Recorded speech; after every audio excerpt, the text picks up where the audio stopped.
It's a welcome as we continue this series as we're doing the, this year of Consecrated Life.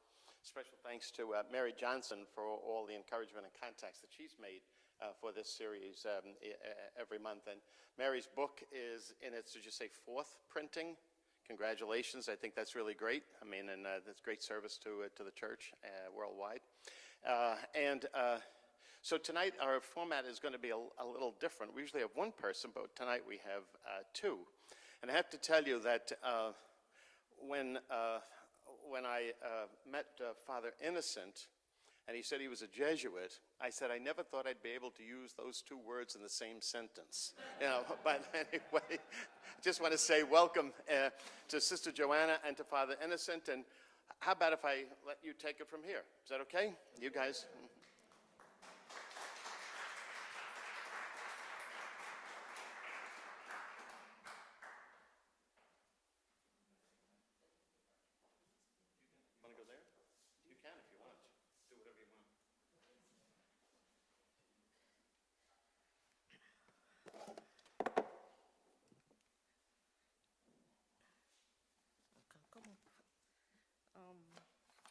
Thank you for having me here and Father Innocent. So when we were talking, how do we present this presentation together? Then he said, you can go first. So I said, all right. If he didn't say so, I will look at him. But I thank God that he said so. I thank Father Jim and all those who invited us to be here. I am honored to be here. I was a little surprised when I got the invitation, but I looked at my schedule. I said, yes, why not? I'm happy to be here. I'm happy to participate in the conversation claiming our future, men and women religious. Like I said, I'm Sister Joanna Okereke, handmaid of the Holy Child Jesus. I work at the Bishops' Conference. I've been working there for the past 8 years, going to 9 years. I love what I do. I enjoy what I do. The charism of our congregation is all embracing charity.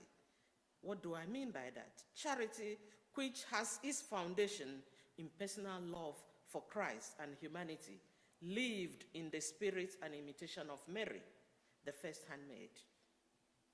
In her, our congregation and all our sisters, we find the model of deep faith, humility, simplicity, zeal, absolute trust in divine providence, and attentive service to others, especially the poor and women. This year, Pope Francis proclaimed the year for consecrated life. I asked myself, why? And I know each and every one of you asked that question. Why? I was happy he remembered us. Last time it was for the priests.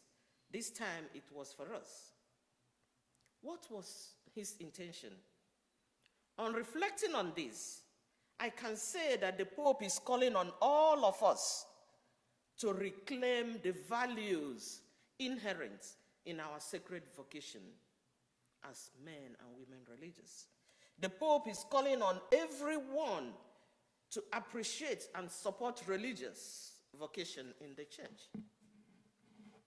My reflection, as you know, will be from African perspective. That's what Father Jim told us to do. First of all, I must acknowledge that Africans are religious by their culture. And the values that Africans attach to their religious heritage are what inspires and motivates young African women and men to embrace religious vocation. Since the title of our discussion is Claiming Our Future, what future do we have to be claimed? There is an African proverb which says, people gather firewood during dry season that they will use to keep themselves warm during the rainy season. This means that the secret of our future is hidden in our daily activities.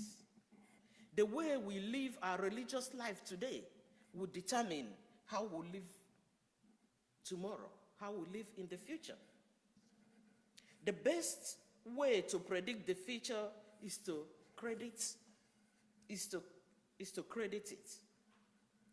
Then we say the future is unknown, and largely it is, but we can do things today that will influence tomorrow.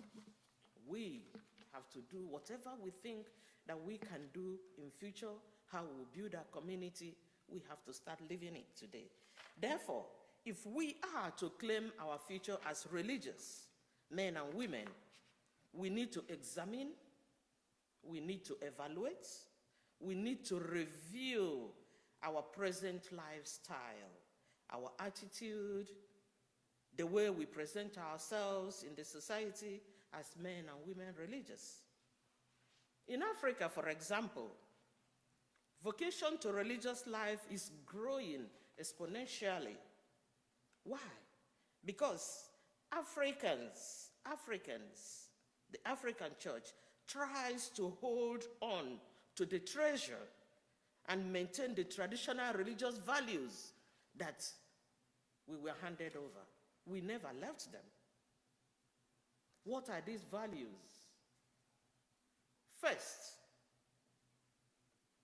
is, I would say, wearing of our religious habits. There is a common saying that a habit does not make a monk, but the truth is that it is through the habits that the monk is identified. There is nothing magical or holier about habits, but it does help in the key question of identity. It says something immediately to the public about who we are, what we stand for. The habit helps to distinguish religious and makes them visible to the public. It evokes respect. It expresses sheer simplicity of life of religious who renounces worldly treasures to seek God alone. When I was in Madison in 2000, we went to the mall. Actually, that was the first time going to the cold area. We have never seen snow before. So we were shivering in cold. And we got to the mall. As we were coming, we saw one man beaming with smile. We were wondering, we were just new, we haven't known this person. And then he came and gave us warm embrace and said, "Thank you. The nuns made me what I am today, and I am grateful." And he gave us $100. How about that? It was a nice impression on me and for the sisters that 3 of us went to the mall. It was a nice impression. He saw us, he identified us. He remembered his childhood and how the sisters brought him up. Wearing of habits is a way of witnessing as service, as an indication of our religious charism and devotion. Truly, I can tell you, the habit influences a lot of people. Let us take, for example, the cops, firefighters, even the doctors in the hospital, all wear their uniform to identify themselves. In Africa, when young people see religious men and women always in their habits, they become fascinated. They become curious. They begin to ask questions. Who are these people? Why are they dressing like this? That external fascination and attraction is what draws young people closer. It's what stimulates them to start inquiring about religious life. This is the first traditional values that we must reclaim. As a young girl growing up, I had a lot of sisters teach me catechism classes in schools. My mother had a lot of them visit our house. And I started questioning, who are these people? And then when youngest, when you ask them, what do you want to be when you grow up? They will say doctors, lawyers. I tell them, I want to be an angel. I saw those sisters, I said, oh, I want to be like those angels. I didn't know what they're called, but inside my mind, I want to be like those angels. And that's how I got my vocation. Today, looking back after 28 years of religious life, I'm still enjoying my religious life, still enjoying what I do, still desiring to capture those zeal that I saw in those sisters. Our congregation, the Handmaids of the Holy Child Jesus, was founded by an Irish sister of charity, a religious sister of charity who came to Nigeria in 1923 at the invitation of Bishop Joseph Shanahan. She came to Nigeria to help in the work of evangelization, most especially in the area of women's education. She engaged in any ministry that will uplift the standard of women. She was an educator, a medical personnel, evangelist, a social worker, name it, everything. She was all for all.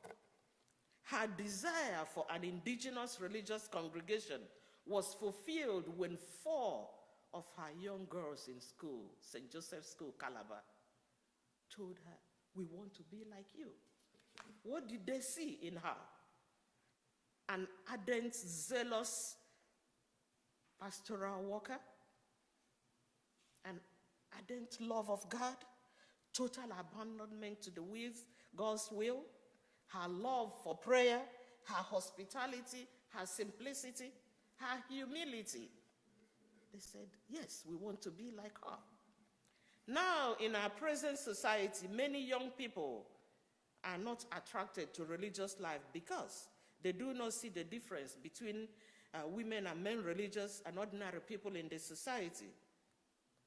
The recent study on vocations to religious life in the United States by CARA, Center for Applied Research in the Apostolate at Georgetown University, found that religious orders that practice traditional forms of life in which members live together in community, participate in daily Eucharist, pray the divine office, engage in devotional practices together, and where their religious habits attract young people who enter religious life. For example, some congregations like the Dominicans, the Franciscans, the Carmelites, all of us here can ask ourselves, what values did we see in religious life that attracted us during our earlier years? What made us to join those congregations? Those are the values that we must reclaim. Start thinking about that. Another value for me, which is always evident in Africa, is that women and men religious are always happy and cheerful, even in their poverty. When in religious, a religious should always show that there is joy and fulfillment in being a religious. Pope Francis, in his apostolic letter to all consecrated lives, said, "Where there is religious, there is joy." We are all called to know and show that God is able to fill our hearts to the brim with happiness, that we need not seek our own happiness elsewhere, that the authentic fraternity found in our communities increases our joy, and that our total self-giving in service to the church, to families and young people, to the elderly, the poor, bring us lifelong fulfillment. You can all agree with me. The Pope went further to say, the consecrated life will not flourish as a result of brilliant vocation programs, but because the young people we meet find us attractive. They need to find us attractive. We need to endear them to us. It depends on the eloquence of our lives, lives which radiate the joy and beauty of living the gospel and following Christ to the full. As a religious, our hearts' beats should be pumping with happiness and not with sorrow. I used to be the postulant mistress. I teach them, your heartbeats should be pumping with joy and happiness and radiate joy in what you do. Sometimes The look on our faces, instead of drawing young people to us, drives them away from us. How then can we get vocation? In Matthew chapter 19, verse 14, it says, "Let the little children come to me and do not hinder them, for such belongs the kingdom of God." Our ability to radiate happiness and joy will attract young people to religious life. Those are the values that we must reclaim. We have always heard it say, catch them young. And I will say, catch them young for Christ. Catch them young for Christ. In America, we have a lot of activities for the youths and young adults. How do we talk to them about vocation? Do we use the opportunity we have? For vocation to priesthood and religious life to grow, we need to catch them young. Children has innocent mind. They are inquisitive, eager to learn, and can easily receive new information. In Africa, for example, we try to catch them young. Like myself, that's how they captured me.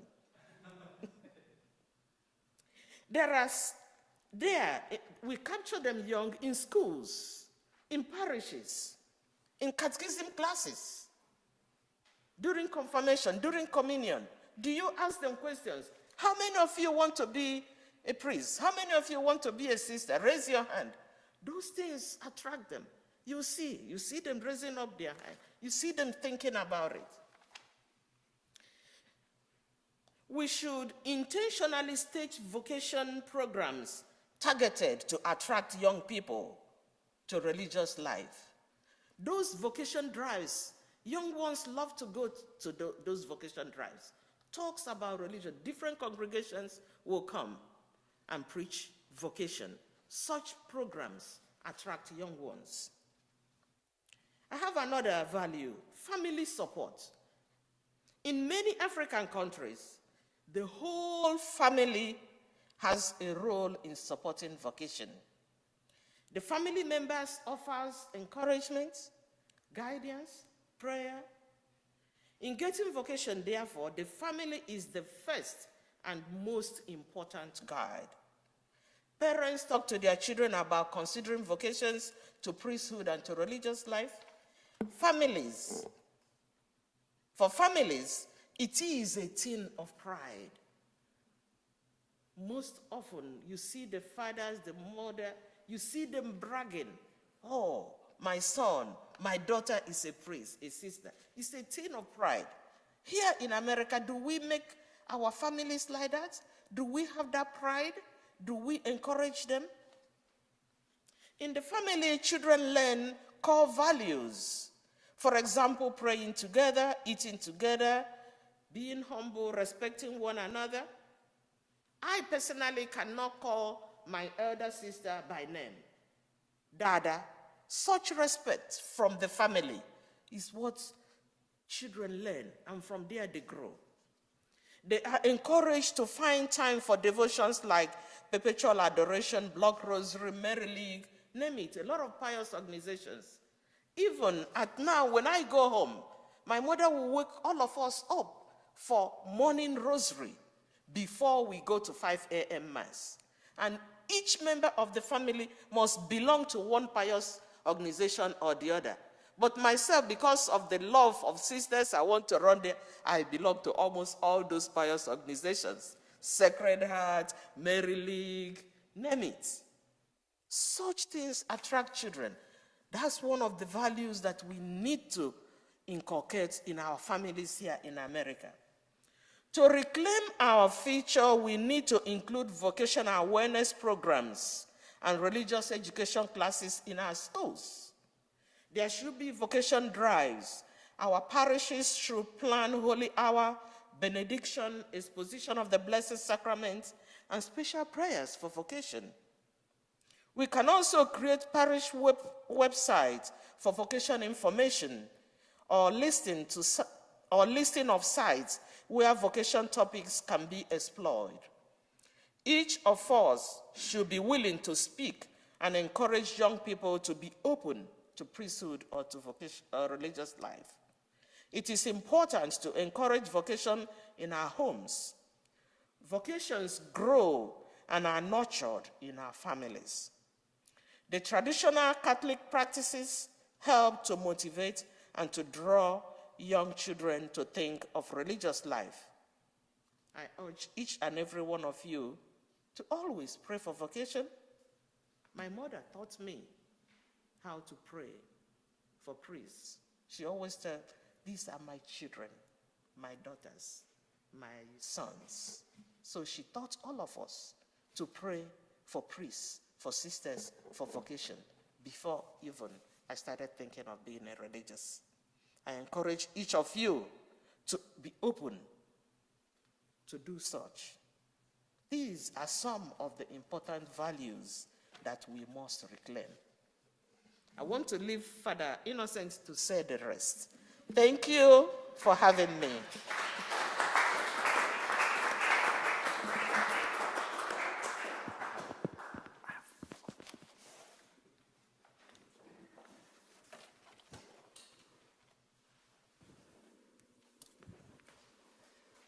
Well, my task is easy. Having to speak after Reverend Sister has spoken, so mine is just to, if you wish, give a summary of what she has already said. So don't expect something new. As I introduced myself, my name is Innocent Rugaragu. I'm a Jesuit priest from Rwanda, doing studies here in Washington, D.C. And one of the elements of our faith in Rwanda, we sing. So this is a part of our tradition. So we can't have faith without having to sing. So I'd sing a short song for you. Rakoze Yesu, Amen. Rakoze Yesu, Amen. Rakoze Yesu, Amen. Amen. Amen. It's part of our reclaiming our future. I like the conversation tonight. So the title goes, Claiming Our Future, Women and Men, Religious. And so as I was looking at this topic, I was saying, so if we are claiming our future, that means we have the past, we have the present, and so we have the future that we have to claim. So my presentation will have two parts. One will be about where we have been, our past, and where we are, which will be our present, and then I'll go ahead and try to reclaim our future, which is where we are going. So I have 6 points. I'm not going to elaborate them. 6 sisters already elaborated them, so I'll just go through them quickly. So the first point is community. So community. The church in Africa is still communitarian. So the images that we have as the church is the family of God, the church is a community of believers. It resonates very well with the African families. So we still have big families. We still have many kids. In my family, we are 8. So adding to my cousin and nephews and nieces, we can easily on Christmas Day, we can gather 100 people in the house. No stranger, all of us from the same family. Is that not the church? So the image of the church as the family of God, or as the community of believers, resonates with our own families, the natural nuclear families. And so that gives us a special grace. The second point that I would like to lift out is faith. So faith still matters for us. As Sister did say, the parents, the grandparents, the guardians feel so proud about their faith. And they pass that to the children and the grandchildren and the generations. And each one of us, as the sister did say, each one of us in the family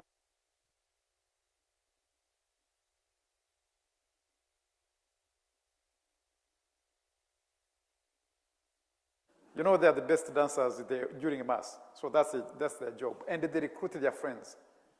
Come, let's go to dance during Mass. So they are liturgy dancers. They are altar boys and girls. So each one of us has something to participate in, and that makes you feel proud. The third element that I would like to lift out is reverence, respect, and relevance. So the church is still relevant in Africa. It's still so revered and so respected.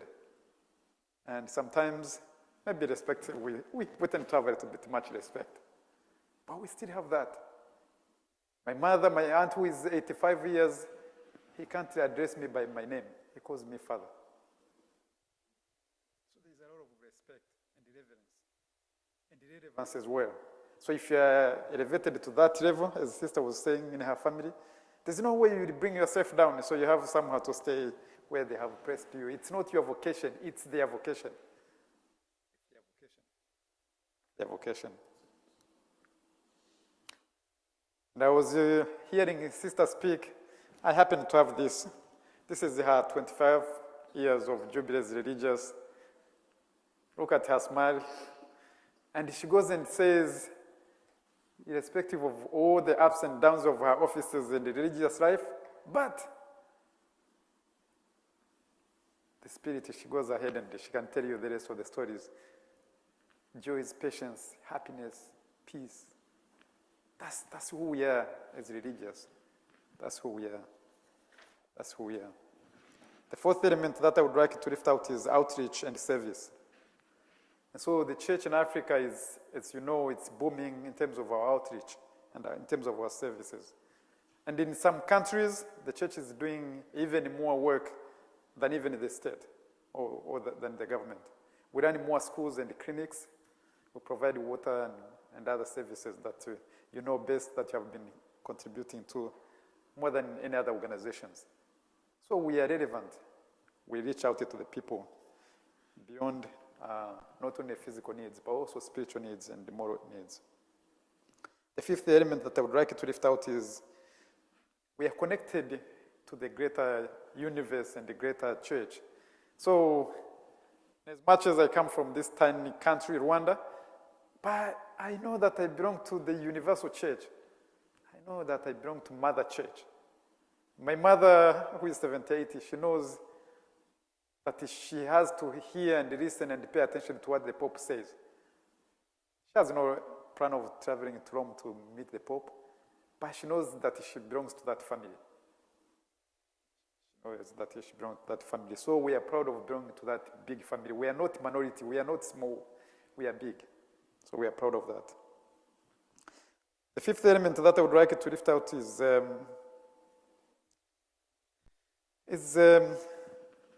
evangelization. I think I'll go with this. It's one of my favorite. The joy of the gospel.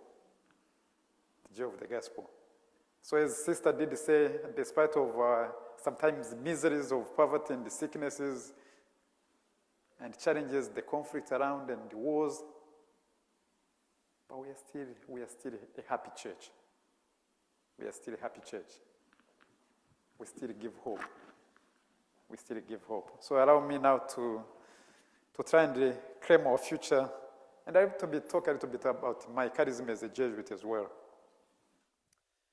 So our future, the way I see our future and our charism as a Jesuit is to continue doing what we have been doing the best.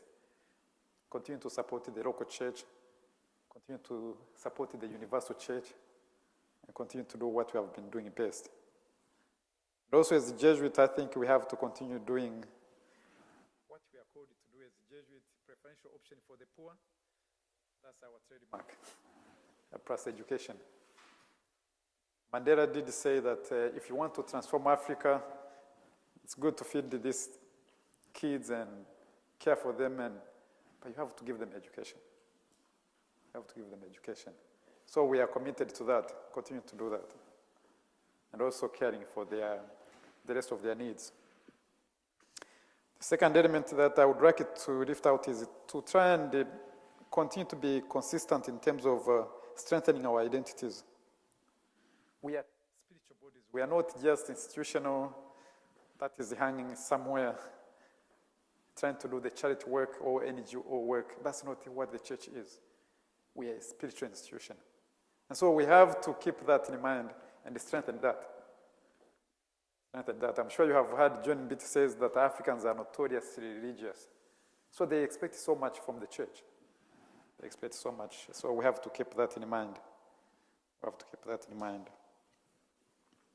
The third element that I would like to lift out as we move into the future and in relation to my Jesuit charism is to remain relevant. To remain relevant. So what is the question of the day that the Universal Church is wrestling with? What is the question of the day that all of us wrestle with? What is the question of the day that the Rwandan church, the Rwandan country is wrestling with? So I have to be able to participate in that conversation, and I have to be able to participate in that question. How do I respond to that question? For example, if you take the poor, we know Pope Francis is big on the poor, and the Franciscans, we are big on the poor. But who are the poor? Who are the poor to us? And that's the biblical is God cared for the poor, the aliens, the widows, and the orphans. But who are poor today? So we have to be able to answer that question. And I think, to me, the poor are anybody who is powerless. Powerless, be the spiritual powerless, be moral powerless, be material powerless, be identity powerless. I have a lot of people who feel out of the space, they feel excluded. They belong to nowhere. So who are the poor in this community, in this American church? So we have to be able to identify that and be able to participate in that meaningfully. Another fourth element that I would like to lift out is to promote the culture of communitarian utilitarianism and pragmatism. And by this I mean, as the sister has already said, in Africa the church is still communitarian. So I don't think about myself, I think about ourselves. And having been here for a few years, this is my third year in Washington area, I think the utilitarian aspect and the pragmatic aspect of this culture is I have to do what I have to do that is the best for me. Then I can give surplus to the rest. But it has to be the best for me first. And where we come from, it has to be for us. It has to be for us. So as the church, we have to be able to embrace that vision in our vocation. And the more we give of that, the more we attract the people. People still respect that amount of generosity and love that you receive from religious. They still respect that. They still respect that, and they want to be part of it. The fifth element that I would like to lift out is to continue to be faithful to the core of Eternal King. The core of Eternal King. So what does Jesus say to us today? If he called those 12 men 2,000 years ago, is he calling me today? And what is he calling me to do and as I follow him? So what is he asking me to do? Can I be faithful in terms of following him? Can I be able to say yes to him and be consistent with that? And I think the more I do that, the more I attract the little ones who look at me and say, I think I want to be like you. When I was young, sister did talk about the habits. When I was young, what made my Sunday was going to church after church, going to shake hands with the priest and touching his garments. That's it. And I remember one day crying after Mass because the priest finished the Mass. I think he was rushing to another village. And just he finished the Mass and then immediately he drove off. And I went home crying and my mother was saying, why are you crying? And I said, but I didn't greet the father. And she said, you'll greet him next time you come. But being able to appreciate that and being able to be faithful to that, to the core of Eternal King. And I think men and women, when they see that, they appreciate. They appreciate. And then another element that I would like to lift out as we claim our future is to promote the servant leadership, the ethical leadership. I think the African church and African societies, I'm sure you have heard this several times, that one of our crises that we have, among others, is leadership. So everyone wants to, feel powerful, sometimes at the expense of others. But that's not the leadership that Jesus really taught. So as a church, can we be a symbol of that servant leadership? I did not come to be saved, I came to serve. So the more we communicate that as a church and as a sort of Jesus, as women and men of vocation, the more we attract other people. the more we attract them. So can we be faithful to that? Can we be faithful to that? The last part of my conversation that I would like to lift out would be, as a Jesuit, we have a tradition where we are supposed to answer 3 questions each day. And if possible, it's encouraged that we do that 3 times in a day. So, what have I done for Christ? What am I doing for Christ? And what ought I to do for Christ? So, the past, the present, and the future. So that question is supposed to appear in our daily examen, which we are supposed to do 3 times in a day. So, morning, afternoon, and evening. So as religious, can I be faithful to those 3 questions? And be able to pause in the middle of our business, we are running up and down in the metro, in the buses, and the classrooms, and the middle of publications, and engaging the Muslims, and can we pause and say, what have I done for Christ? Men and women we are giants here, we are giants by standing, we are dwarfs standing on the shoulders of giants who have been there before us. They have done so much for us, St. Francis and the other saints. They have built us this space, this house is, I'm happy to be in the Holy Land. This is the Holy Land. But men and women have done that, so can I be faithful to continue that tradition? Can I be faithful? So finally, another element that would attract people in our vocation as a Jesuit is to be able to be faithful to what Pope Francis asked us to do. Can we smell, as shepherds and shepherdesses, can we smell like sheep? Can we smell like sheep? How does the African woman smell? How does the African child smell? How does the African man smell? Can I be able to smell that? Can I be able to smell like them? Can I taste what they taste? Can I manifest that? Can I be a witness to that as religious? So the more I put myself there to smell like them, the more they like me, and the more they want to follow me, and the more they want to be like me. So allow me to end there and have some time for interaction, questions, and discussion a little bit. So the more we are able to embrace these elements, the more we are assured of the church. And I think the church will continue to grow in Africa as we continue to collaborate with all of you and the Universal Church in Latin America and Asia and other places in the world. Thank you.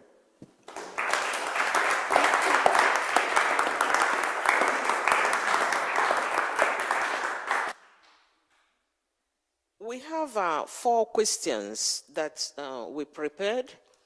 Probably we will divide into 4 groups and give you each 1 question to answer and reflect on it. And then we come back and see you have somebody who will just give a brief of what you discussed.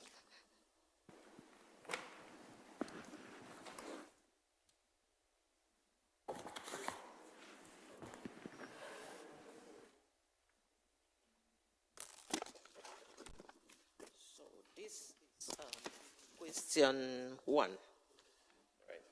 You guys want to, when you guys break up? This is question 2. Just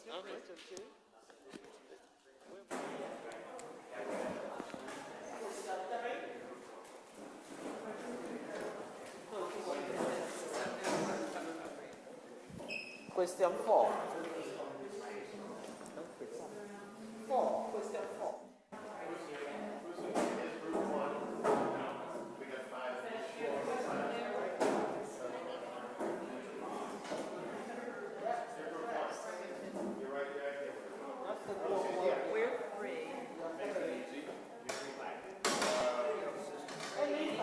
Any group 4?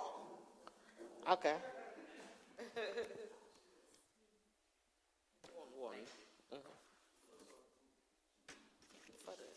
How many minutes do we give them? Yes, yeah, group 1. It's 1-1. Look at the time. Let's look at the time. What time do we have? Oh, 12 minutes.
Well, we have 3 minutes to go. 3 minutes to go. You have 3 minutes to finish your discussion. 3.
Well, time up.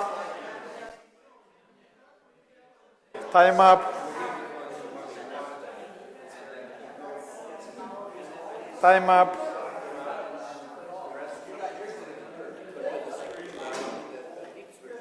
So thank you so much for.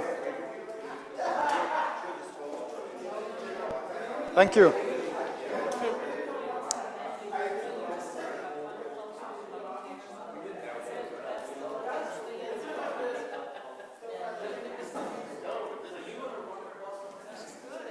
Thank you for the nice conversation.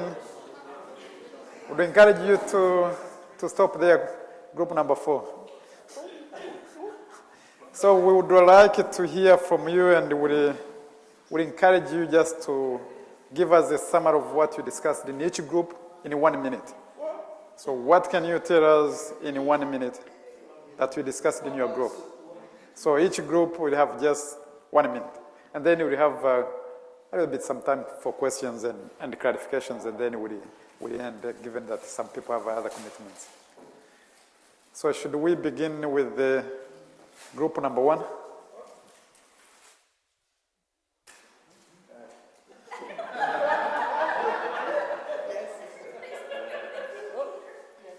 They should say their question because others didn't have their question.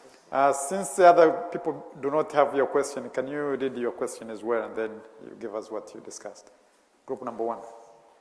Then we'll go sequentially, group number 2, 3, and 4. Well, I don't know.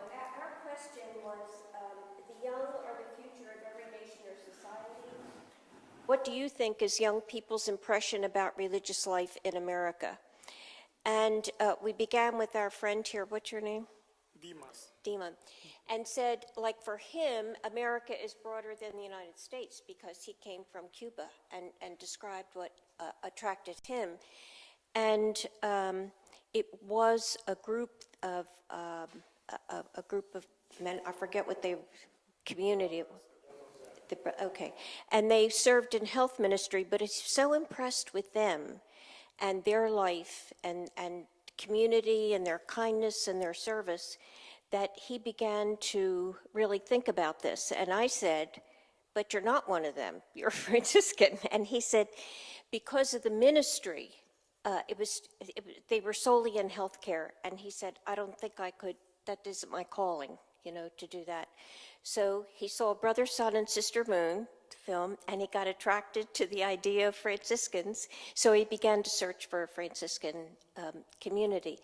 And as we talked, we said, I think in this country today, a lot of young people don't really know sisters, they don't know brothers. There are very few brothers.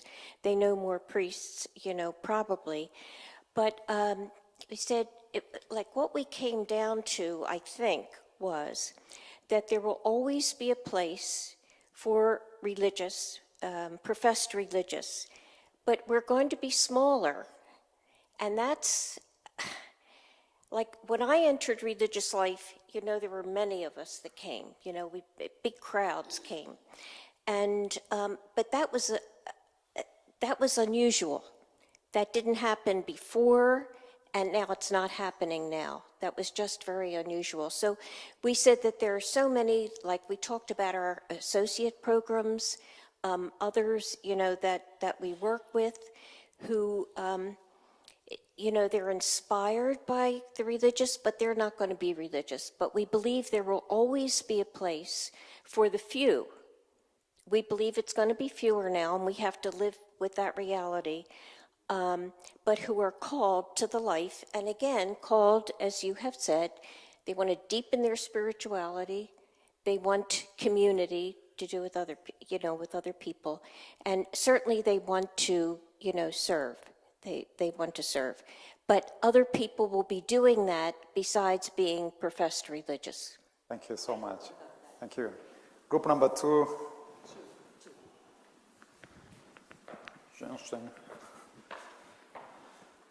Thank you.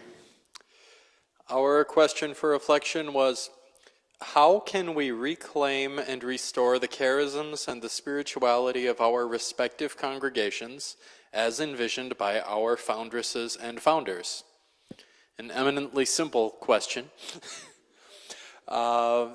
It came up quickly that this was a question prompted by the Second Vatican Council, and it's something that many of us have been thinking about for some time. Father noted that in the Dominican tradition, you look at the example of Saint Dominic. Study was very important for purposes of reading the needs of the people. What was needed in society? And Sister mentioned that for her congregation, a lot of that is service to young girls. Who in society is most in need of the ministry, of the presence of religious. So part of that is astute social analysis and study. But then part of it is having the guts to do it, to go out and smell like the sheep and go out and be among those people. So the example of Saint Dominic is someone who realized, people find heretics attractive because the heretics lived poor lifestyles, not like the bishops. So then the Dominicans, early Dominican friars, decided, well, we need to live more poor lifestyles as a means of ministering to these heretics. And I think different ways came up in our group that we should respond to the good analyses and diagnoses we do of society and find a way to put them into action. Thank you. Thank you so much. So group number 3. So our question was, how can we adjust or restructure our religious formation to adapt with the contemporary society and still remain authentically religious and true to our charisms? And so we sort of talked about our contemporary society, and I brought up that the reason that I entered religious life was that I wanted to be countercultural. Being countercultural is, what attracts, I think, a lot of people to religious life, because they're dissatisfied with, life in the world. And so it seems like we shouldn't be, trying to conform our formation to, what's happening in the society, but we should be living those charisms more fully, more joyfully, and really sort of stirring up the fire within us and engaging the world, and so that people can see that and will be attracted to that, because there's a deeper life. There's something more. There's a community, and that's what people want and what people are thirsting for, I think, when we enter religious life. So, Thank you so much. Group number 4.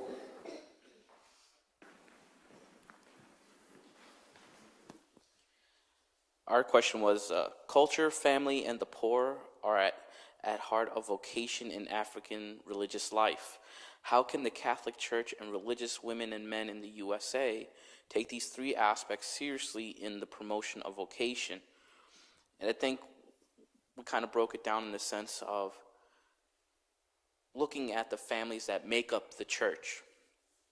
Thinking about who are they? What makes up that family? Is it the traditional nuclear family, mom, dad, 2 children? Is it one mom? Is it just dad? Is it just a grandparent? Is it a relative? Looking up that makeup of what that family is, taking that data in and really looking at it. But then at the same time, stepping back from all that scientific thought, because sometimes you got to think with your heart and not with your head, and the culture of our religious life. You mentioned it, sister, about how you living that joyful life inspires others, even without knowing who our fan base are, who our families are, in the sense of who's coming to church. If we live our charisms out openly and joyfully, they'll still come to us. So sometimes you want to think with your head to know who's out there, but we still got to step back and just think with our hearts to be able to reach them. And that's how we kind of looked at this question. Thank you so much. So now we have a little time for questions and the clarifications. If you have any question or clarification or any final thought. I see both of you talking as religious, and I see you as part of the early church where there was so much enthusiasm, there was so much faith, there was so much commitment. And because of sociological differences and cultural differences, the African church, so the new evangelica that's coming up, the faith is developing, it's growing and growing and growing. And when you talk about religious life, sister, and you're saying you're in a village and you see these young girls, they see you and those aims, I want to be like that. It's not the same thing in the United States or in Europe, the West, unfortunately, because what you have is a special gift, okay? Because you're fresh, you're new, you're bringing the faith to the people. People are responding to that. We are sort of so distracted with our own society, with our own differences, that kids today, don't really see a relevancy in the church. But because it's in a good simplicity in Africa, they see it, okay? Not to say that there are a lot of young people who are very charismatic in the church today in the West and the United States. And that we have vocations to prove that, both in religious life, diocesan living. But, I just admire you, both of you, who represents the African church, and I say, I wish we could get back to that attitude, that way of living, etc. And it's much more difficult for us in the Western church, because maybe we've been around so long that we become, especially in the United States, so distracted with so many things, internet, iPhones, that, okay, there are kids, they have youth groups in the church and parishes, and they do a great job. And through those hopefully through those activities, we can bring people to the church, okay? I'm sure we're doing that. But I'm just seeing the sense of the early church with you guys, and I really admire that. So congratulations on the great job you're doing for Holy Mother of the Church and for God. Give them a round of applause. Thank you. Okay, I want to say a little thing about what you said. We should not give up. Don't be discouraged. The sisters that teach in the school, I always tell them, when they come back a bit discouraged, oh, maybe these children are not listening. They are. Even if they don't become sisters, they will become good citizens of our country. Don't give up in talking. Don't give up in teaching them. Don't feel discouraged that the society is like this. We still have to be fulfilled that we are doing something. That's what a little thing I want to add. I think it's suggested that this year that we will hear the family.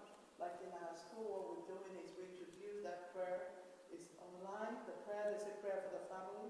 And if the kids learn it very fast. I don't even know it by heart yet, but they say it all the time. And when we start the prayer, I look at the book and they know, because we've been saying it for like a month. So if we pray for the families like that, because I intentionally ask them sometimes, how many would like to be priest?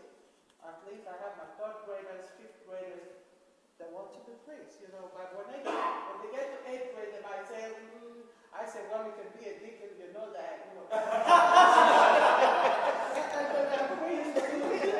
And eventually I got one 8th grader in high school, I was going to say, well, you know, I'm thinking about sister, I think I'll be a priest.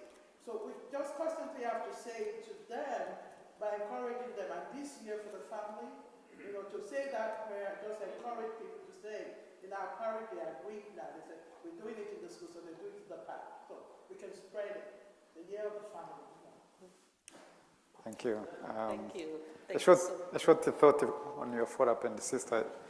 I think as U.S., given the complexity of the culture, as you said, in the way of life, well, God said after creating, he saw that everything he created was good. So maybe our task as religious is to find a way of recreating that same humanity where we are now, reading the signs of the time.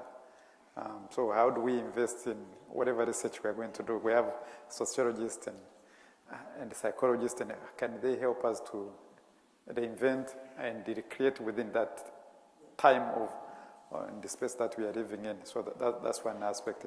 But another aspect, another future that I see is collaboration. So collaboration with the lay people.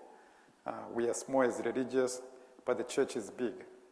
So how do we humble ourselves and say we are spiritual leaders, but we could tap into all these resources that embrace our faith?